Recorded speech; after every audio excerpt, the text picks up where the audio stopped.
Hi guys, this is Pushpakumari from beginners channel. ഇന്നത്തെ സെഷനിൽ നമ്മൾ പഠിക്കാൻ പോകുന്നത് എറ്റിൻ്റെ ഉപയോഗമാണ്. എറ്റ് ഏതൊക്കെ സന്ദർഭങ്ങളിൽ ഉപയോഗിക്കാം, എറ്റിൻ്റെ പൊസിഷൻ എവിടെയാണ്, ഒരു സെൻറ്റൻസിൽ എറ്റിൻ്റെ പൊസിഷൻ എവിടെയാണ്, അതൊക്കെ ക്ലിയർ ആയിട്ട് നമ്മൾ ഇന്ന് പഠിക്കാൻ പോവുകയാണ്. അതുകൊണ്ട് തീർച്ചയായിട്ടും നിങ്ങൾ ഈ സെഷൻ്റെ അവസാനം വരെ കാണണം. ഇതുവരെ നിങ്ങളുടെ ചാനൽ സബ്സ്ക്രൈബ് ചെയ്തിട്ടില്ലെങ്കിൽ please subscribe my channel.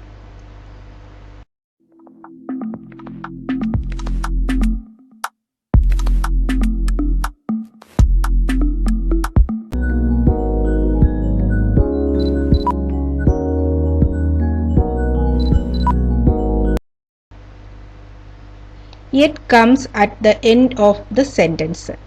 At ഒരു സെന്റൻസിന്റെ അവസാനം വരുന്ന സന്ദർഭങ്ങൾ നമ്മൾ പഠിക്കാൻ പോവുകയാണ്.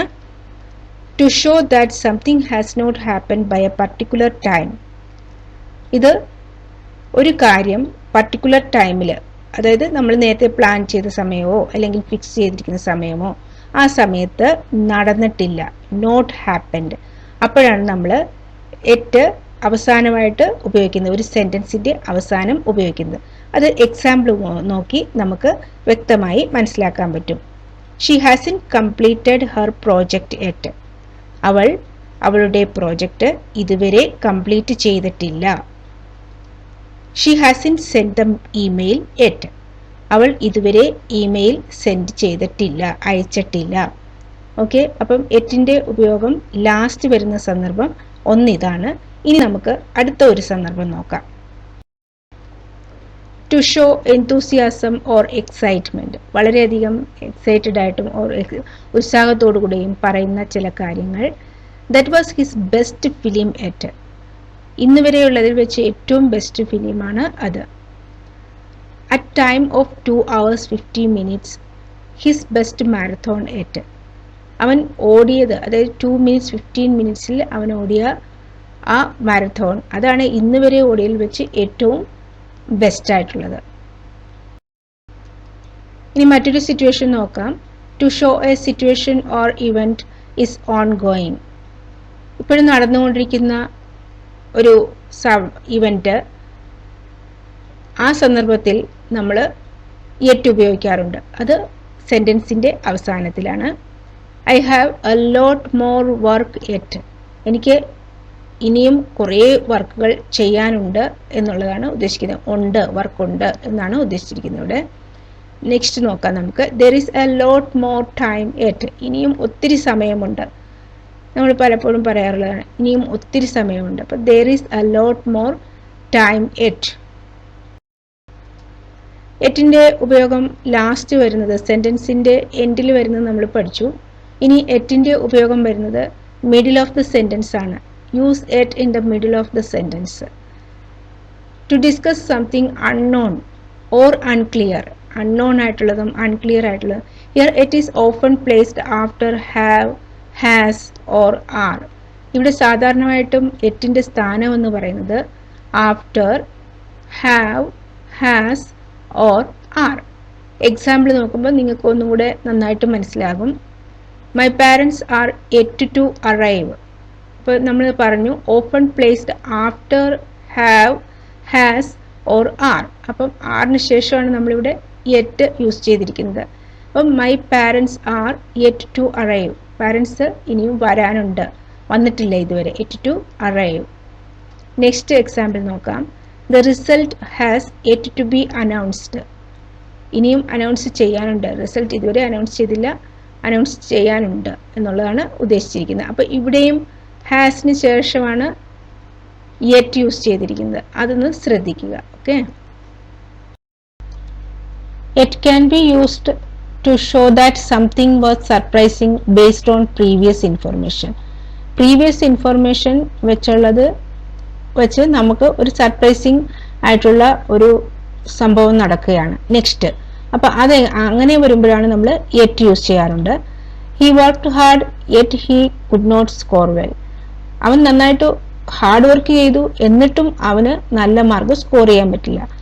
ഹാർഡ് വർക്ക് ചെയ്താൽ തീർച്ചയായിട്ടും നല്ല മാർക്ക് സ്കോർ ചെയ്യണം, പക്ഷെ എന്നിട്ട് അവന് സ്കോർ ചെയ്യാൻ പറ്റിയില്ല.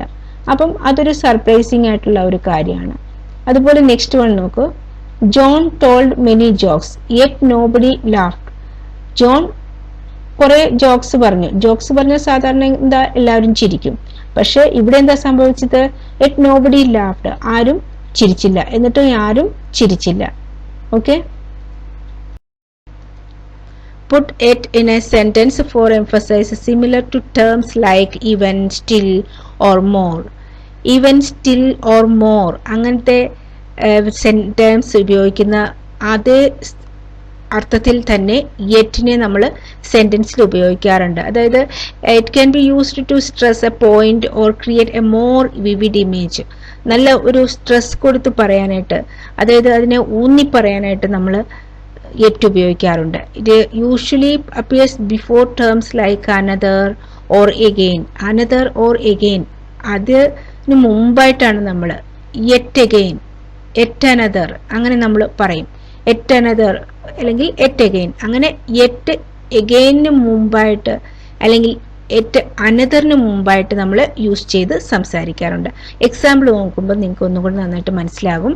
My mother served her yet another piece of cake. Mother അവരുടെ മറ്റൊരു പീസ് ഓഫ് കേക്ക് കൂടെ സെർവ് ചെയ്തു. The machine broke down yet again. Machine ഒന്നും കൂടെ നശിഞ്ഞു അല്ലെങ്കിൽ പൊട്ടിപ്പോയി. ഓക്കെ, അപ്പൊ ഇവിടെ അതിന്റെ അർത്ഥം എന്താ? യെറ്റ് അഗെയിൻ, യെറ്റ് അഗെയിൻ, വീണ്ടും. ആ വീണ്ടും ഉള്ളതിന് സ്ട്രെസ് ചെയ്ത് പറയുക, എംഫസൈസ് ചെയ്യുകയാണ് ഇവിടെ യെറ്റ് ഉപയോഗിച്ച്. അതായത് അതിന്റെ അർത്ഥം എന്താ?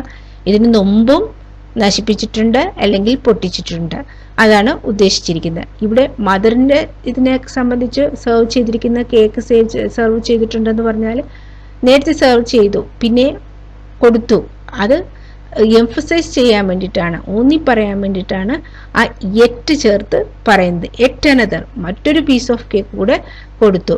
ഇവിടെ യെറ്റ് അഗെയിൻ, വീണ്ടും അവൻ പൊട്ടിച്ചു. അതിന്റെ അർത്ഥം നേരത്തെ പൊട്ടിച്ചിട്ടുണ്ടെന്ന്. ഇതിപ്പം കുറച്ച് പ്രാവശ്യമായി പൊട്ടിച്ചു, പിന്നെ അവൻ പൊട്ടിച്ചിരിക്കുക. അങ്ങനെ സ്ട്രെസ് ചെയ്ത് പറയുകയാണ്, അതായത് ഊന്നി പറയുകയാണ് ചെയ്യുന്നത് ഇവിടെ. Use yet like but in a sentence. ബട്ടിന് പകരമായിട്ട് യെറ്റ് യൂസ് ചെയ്യുന്നു. ബട്ട് എന്ന് പറഞ്ഞാൽ പക്ഷേ. ആ പക്ഷേ എന്നുള്ളതിന് പകരമായിട്ട് നമ്മളിവിടെ യെറ്റ് യൂസ് ചെയ്യുകയാണ്. ബട്ടിന് പകരമായിട്ട് യെറ്റ് യൂസ് ചെയ്യുന്ന സെന്റൻസ് നോക്കാം നമുക്ക്. Tony plays cricket well yet his favourite sport is kabaddi. Tony cricket നന്നായിട്ട് കളിക്കും, പക്ഷേ അവന്റെ ഫേവറേറ്റ് സ്പോർട്ട് എന്ന് പറയുന്നത് കബഡിയാണ്. അപ്പൊ ശരിക്കും പറഞ്ഞാൽ കബഡി ഇഷ്ടപ്പെടുന്ന ആള് ക്രിക്കറ്റ് അല്ല, കബഡി തന്നെയാണ് കളിക്കേണ്ടത് എന്നുള്ളതാണ് ഇവിടെ ഉദ്ദേശിച്ചത്. പക്ഷെ എന്നാലും അവന്റെ ഇവിടെ Tony plays cricket well, cricket നന്നായിട്ട് കളിക്കുന്നുണ്ട്, പക്ഷേ അവന്റെ ഫേവറേറ്റ് സ്പോർട്ട് കബഡിയാണ്. I am good at writing short stories yet I prefer reading novels. I am good at writing short stories, ഞാൻ നന്നായിട്ട് ഷോർട്ട് സ്റ്റോറീസ് എഴുതും, പക്ഷേ ഞാൻ നോവൽസ് ആണ് വായിക്കാനായിട്ട് പ്രിഫർ ചെയ്യാറുള്ളത്, അതായത് തിരഞ്ഞെടുക്കാറുള്ളത് അല്ലെങ്കിൽ കൂടുതൽ പ്രാധാന്യം കൊടുക്കാറുള്ളത്. അപ്പോൾ ഇവിടെ ഒരു കാര്യം ബട്ട് ഉപയോഗിച്ചിട്ട്, അതായത് പക്ഷേ എന്നുള്ളതിന് പകരം ബട്ടും നമുക്ക് ചേർത്ത് പറയാം. Tony plays cricket well but his favourite sport is kabaddi. I am good at writing short stories but I prefer reading novels. അങ്ങനെ ബട്ട് ചേർത്ത് നമുക്ക് പറയാം. രണ്ടും ശരിയാണ്. യെറ്റ് ഉപയോഗിച്ചും നമുക്ക് പറയാവുന്നതാണ്. Put it in a sentence to expand or add to the content. കണ്ടന്റിനെ എക്സ്പാൻഡ് ചെയ്യാൻ വേണ്ടിയും ആഡ് ചെയ്യാൻ വേണ്ടിയും നമ്മൾ യെറ്റ് യൂസ് ചെയ്ത് പറയാറുണ്ട്. The new tenant complained about the noise from the neighbour yet they continue to play their music loud. നൈബറിൽ നിന്നും വരുന്ന സൗണ്ടിനെ പറ്റി കംപ്ലൈൻറ്റ് ചെയ്തിട്ടുണ്ട്, എന്നിട്ടും അവർ പിന്നെയും അത് തന്നെ കണ്ടിന്യൂ ചെയ്യുകയാണ്. അതായത് അവർ മ്യൂസിക് പിന്നെയും ലൗഡായിട്ട് തന്നെ ഒച്ചത്തിൽ തന്നെ വെക്കുകയാണ്. The new tenant complained about the noise from the neighbour yet they continue to play their music loud. Yet comes at the beginning of the sentence. Yet indicate an additional issue or problem. പിന്നെയും ഒരു additional ആയിട്ട് പിന്നെയും ഒരു പ്രോബ്ലവും issue വന്നതിനെ കാണിക്കുന്നതിനും yet ഉപയോഗിക്കാറുണ്ട്. It is often used in a negative statement or to discuss another thing to speaker has to deal with or address. അതായത് ആ ഒരു ഇനിയും ഒരു കാര്യം കൂടെ ചെയ്യേണ്ടി വരുമല്ലോ, ഇനിയും പ്രോബ്ലംസ് വരുന്നു, അങ്ങനെയുള്ള രീതിയിലാണ് ഇവിടെ ഉദ്ദേശിച്ചിരിക്കുന്നത്. നമുക്ക് എക്സാമ്പിൾ നോക്കാം, അപ്പം നിങ്ങൾക്ക് ഒന്നും കൂടെ നന്നായിട്ട് മനസ്സിലാകും. Yet another source of trouble, പിന്നെയും ഒരു ട്രബിൾ എന്ന് പറഞ്ഞാൽ ബുദ്ധിമുട്ടിൻ്റെ വേറൊരു സോഴ്സ് കൂടെ വന്നിരിക്കുകയാണ്. എറ്റ് അനദർ മീൻസ് നേരത്തെ കുറച്ചുണ്ടായിരുന്നു, പിന്നെയും ഒരെണ്ണം കൂടി വന്നിരിക്കുന്നു, മറ്റൊരെണ്ണം കൂടി വന്നിരിക്കുന്നു എന്നാണ് അവിടെ ഉദ്ദേശിച്ചിരിക്കുന്നത്. പിന്നെ yet another problem to deal with, ഇനി നമുക്ക് ഒരു പ്രോബ്ലം കൂടെ വന്നു, മറ്റൊരു പ്രോബ്ലം കൂടെ നമ്മൾ ഡീൽ ചെയ്യേണ്ടതായിട്ട് വന്നിരിക്കുകയാണ്. അതിൻ്റെ അർത്ഥം എന്താ, വേറെ ഇനിയും പ്രോബ്ലംസ് നേരത്തെ സംഭവിച്ചു കഴിഞ്ഞു, അതിൽ കൂടാതെ പിന്നെയും പ്രോബ്ലം വന്നിരിക്കുന്നു, അങ്ങനെ ഉദ്ദേശിച്ചിരിക്കുകയാണ്. എറ്റിൻ്റെ ഉപയോഗം നിങ്ങൾക്ക് നന്നായിട്ട് മനസ്സിലായി കാണുമല്ലോ. എവിടെയാണ് ഉപയോഗിക്കേണ്ടത്, എറ്റിൻ്റെ പൊസിഷൻ 3 പൊസിഷൻ ഉണ്ട്, ബിഗിനിങ്ങിലുണ്ട്, മിഡിലുണ്ട്, എൻഡിലുണ്ട്. അതുപോലെ തന്നെ ഡിഫറെൻറ്റ് സിറ്റുവേഷൻസും ഞാൻ എക്സ്പ്ലെയിൻ ചെയ്തിട്ടുണ്ട്. നിങ്ങൾക്ക് നന്നായിട്ട് മനസ്സിലായി കാണുമെന്ന് വിശ്വസിക്കുന്നു. Thank you for watching this session.